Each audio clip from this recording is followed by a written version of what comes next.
Hello again, welcome back to my YouTube channel. My name is Jessie. I'm going to be your yoga instructor for today, and I'll be teaching you a series of poses you can use to lengthen out tight quads and hip flexors. So this is going to be really useful, especially for runners.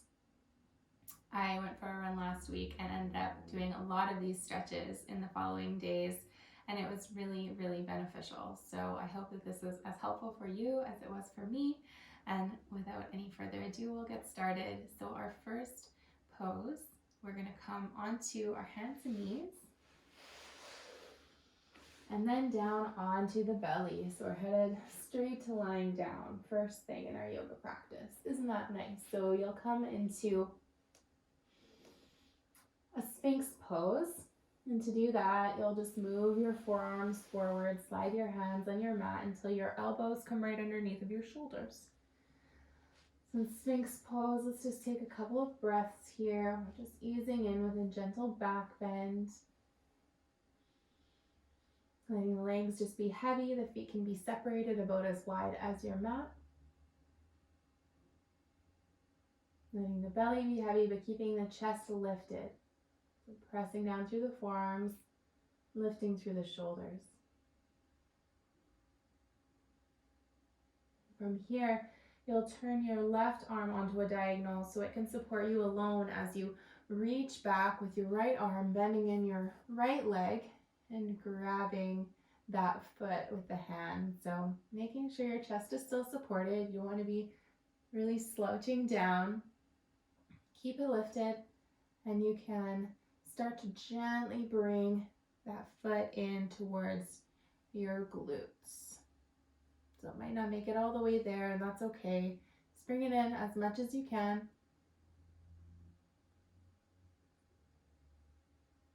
A couple of breaths here. And let's release that side.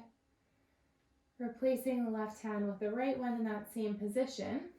And then bringing the left foot in as you reach back with the left hand.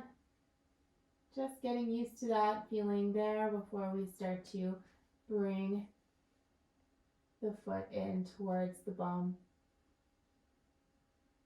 So just gently pressing through the hand to bring the foot closer and closer. Keeping the chest lifted.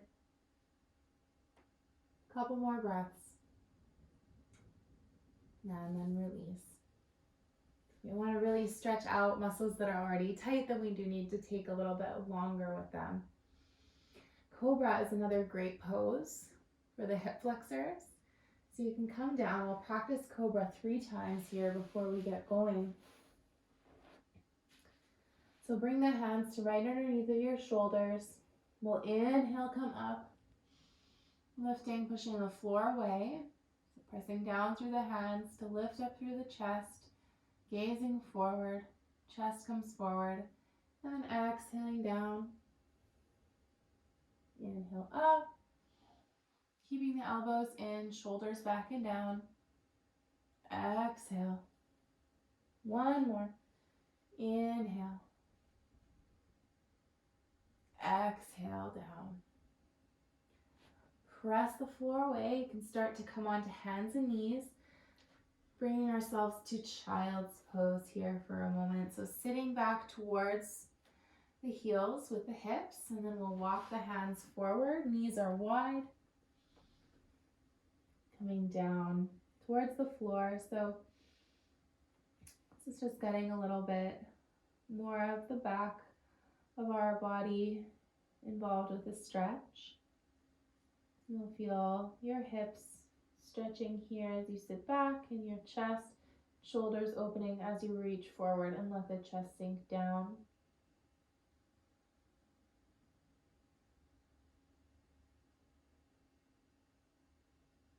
Big, deep inhales to fill up the side of the body, the front of the body, the back of the body.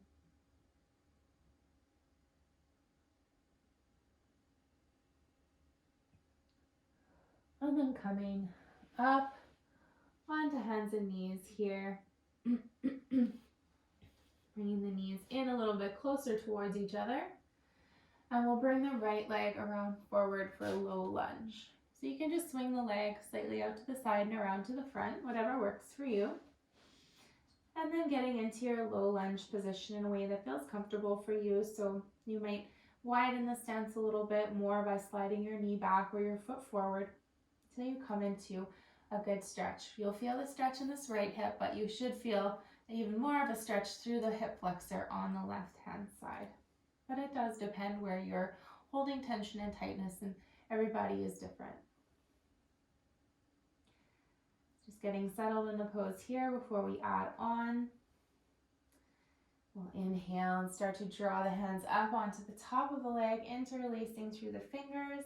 So with the body weight now, the upper body coming down right above that hip flexor, it's going to feel more intense. Just taking a breath here.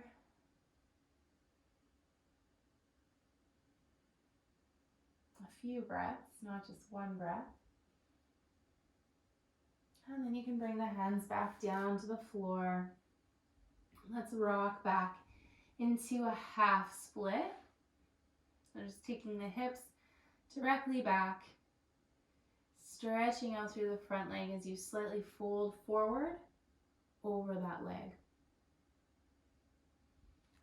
Just breathing here, just taking some inhales and exhales gently.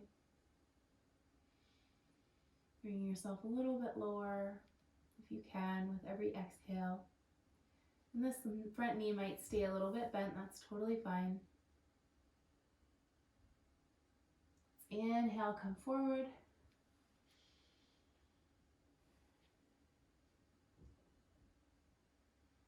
And then we'll switch legs. So you're going to bring your back leg back, and left leg now is going to sweep around and forward. So getting our low lunge. Positioning on this side, making sure that you feel it in your left hip, but you are feeling it a lot in your right leg. And if you don't feel much here, then you might just need to back your knee up a little bit more in order to get enough of a stretch for your body. So you can draw yourself up with an inhale breath onto your front leg with interlaced hands. You feel ready to. And then just taking a couple of breaths here.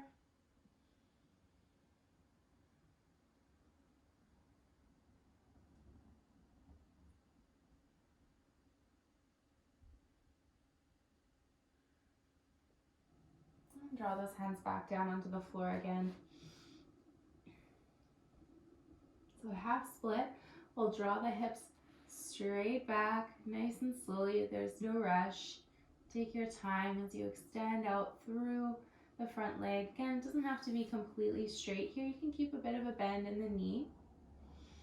So inhale, straighten through the spine, and then exhale as you start to draw your belly and your chest down towards your leg.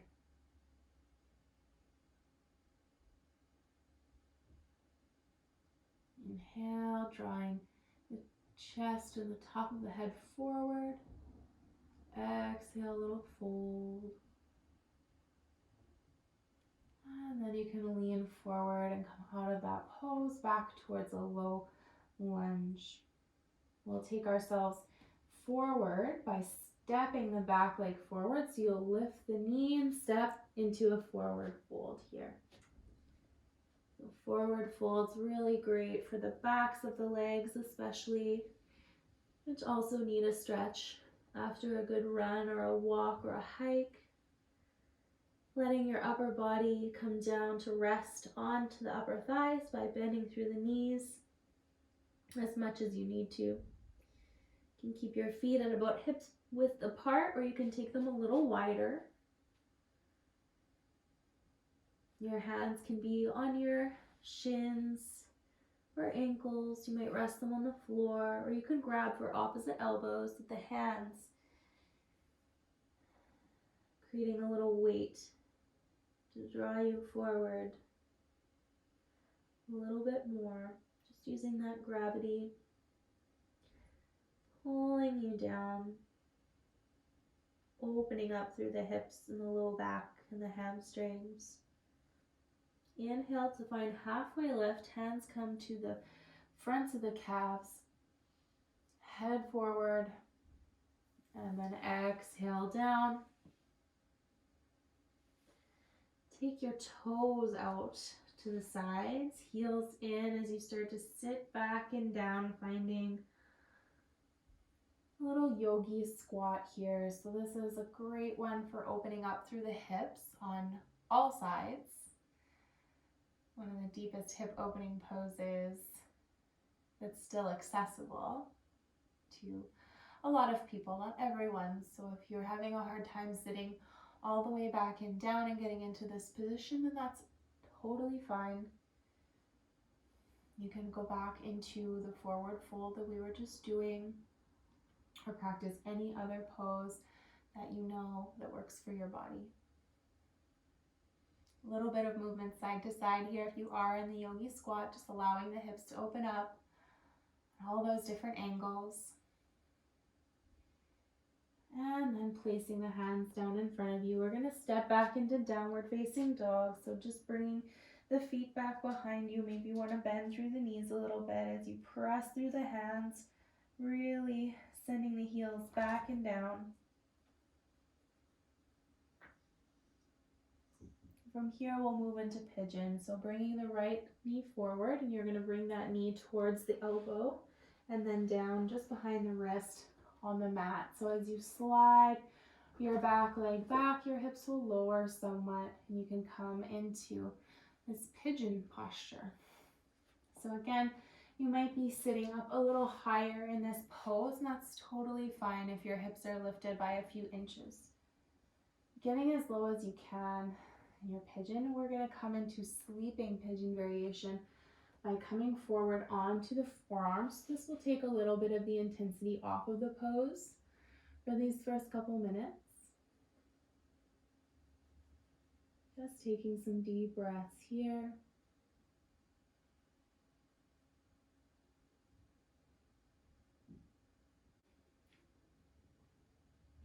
So we'll come up onto the hands.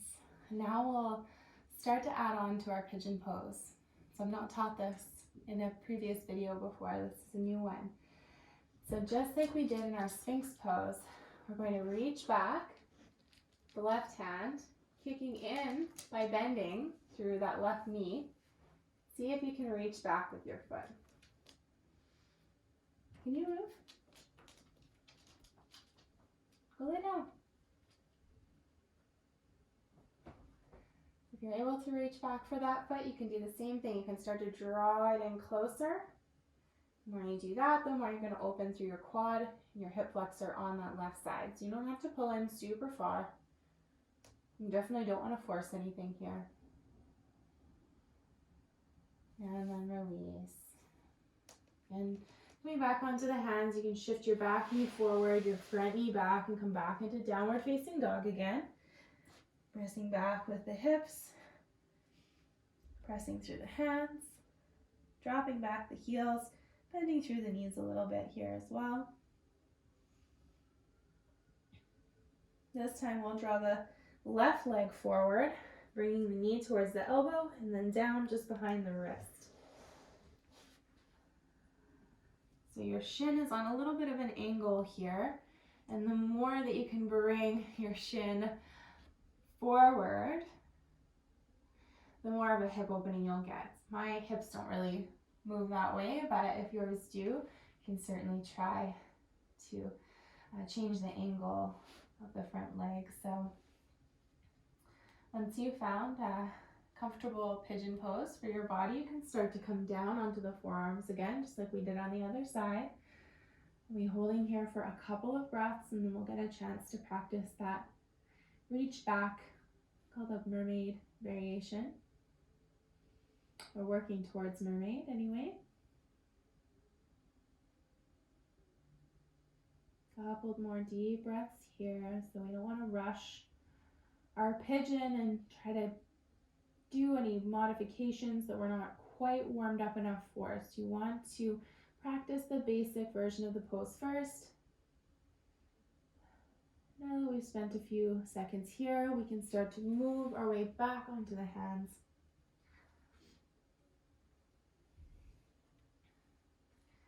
And then ever so gently and slowly starting to kick in that back foot as we bring the hand back, right hand to hopefully reach the foot. If you can't reach the foot, you can use a strap here very, very easily. You can just loop it around your foot and pull on that to bring the foot closer to the hand. Lots of options. You do want to try to turn your chest so that you're still facing forward in your pigeon pose so that you're not turned towards the side. You don't want to be sitting back onto your back hip. You want to remain in your upright pigeon pose with the hips square to each other, meaning they're on the same level. And let's release that. Planting the hands down, and once again, let's come back to downward facing dog.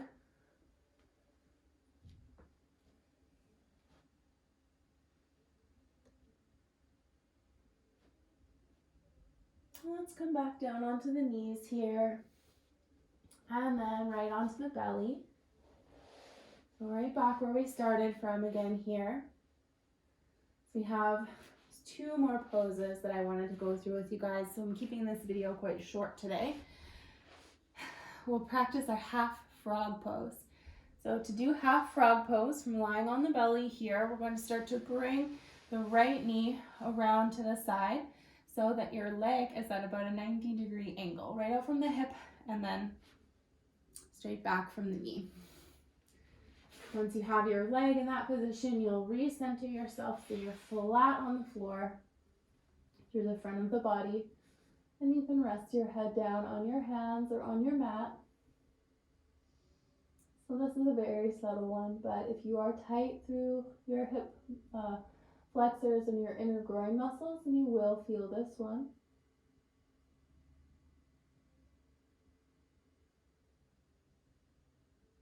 So this is half frog. So I'm sure you can imagine that full frog is doing this with both legs at the same time. Much more difficult to pancake in that position. So if you do find this too easy or not giving you a stretch, then you can practice that modified version where you do it with both legs. So we'll switch now. We'll bring that right leg back. So it's straight back, and then the left leg will come out to the side. So again, you want your knee at about hip height, foot straight back from the knee, and coming forward again. So resting down on the belly and chest, resting the head on the hands.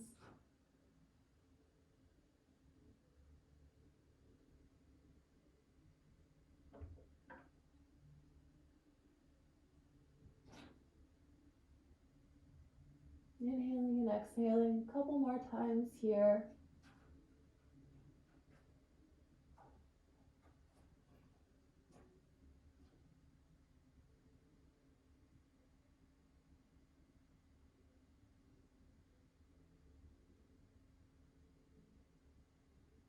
And coming back onto the belly one more time here. So the last pose that we're going to do kind of is the biggest stretch for the whole practice. So we're going to practice bow pose. So for bow pose, it's a bit like our Sphinx that we did as our very first pose, but we're going to be reaching back for both feet at the same time and not having any of our arms free to support our chest. So we're going to be lifting the chest by the strength of the back. So let's get into it now. We'll reach back towards the feet with the hands. Still lying on the chest at this point. Then we'll kick in with the feet, so bending at the knees so our feet come in towards the glutes. So with the hands on the tops of the feet, we'll start to kick them back and up. So the chest starts to lift. Gaze should lift as well. You want to be gazing forward, chest forward. You'll start to lift the thighs. Continue to breathe, bending through your back, getting a nice stretch for the front of the body.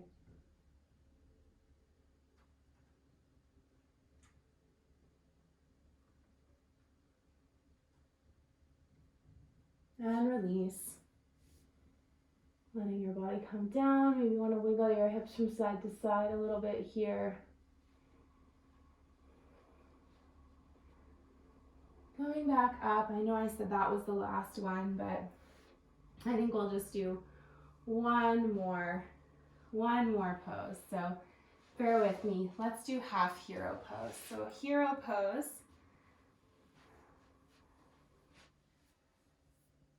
sitting like this on the shins and then lying back. Okay, big hip opener in the front. We're going to do half at a time.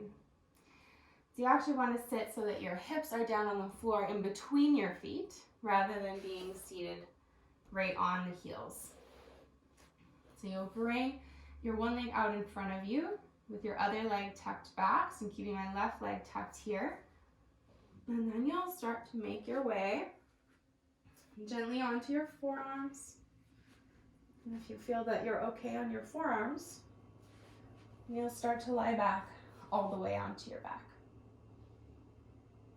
So just like with the half frog position, if you feel like this is nothing for you and you want to do both sides at the same time, absolutely, you can do that and just hold for longer. But for many of us, this is going to be a pretty intense stretch, so it's nice to be able to practice one side at a time.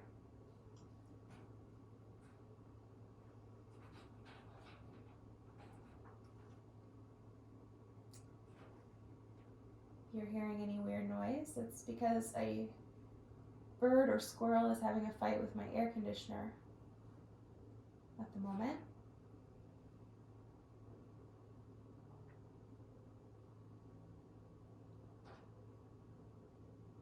Let's come on up out of this. Just if you're all the way back, you'll get your elbows underneath of you. So you can come back up onto the forearms and then back up onto the hands. We'll switch out those legs. So you'll extend the left and bend in the right. Get yourself settled and then begin to make your way back onto the back again. So you might find that this side is a lot tighter or a lot less tight than the other side. Maybe you can come a little deeper, or maybe you can't go as deep. It's very normal for us to have two sides that are slightly different in flexibility. You'll have one side being your dominant side, right? So that side will generally get used more. If it gets used more, it'll be a little bit tighter. So for me, my right leg is my dominant leg, and this muscle is definitely tighter than the one on the other side. So just noticing those little things about your own body as you move through these stretches. Just taking a few more deep breaths here.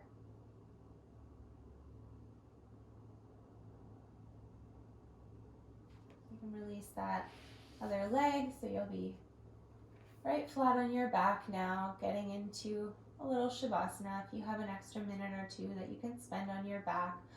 Otherwise, this video is going to end soon, so you can get on with your day, whatever it is that you had planned. Hopefully this video helped you release a bit of tension through your legs. Even if you haven't been running, our legs still get a lot of use every day. So thanks a lot for watching. If you enjoyed this video, give it a like down below, maybe share it with a loved one, or on social media. You can tag me. My Instagram is down below. Check me out on there. I'd love to connect with you further. Thank you so much for your support, and we'll see you again next time. Bye.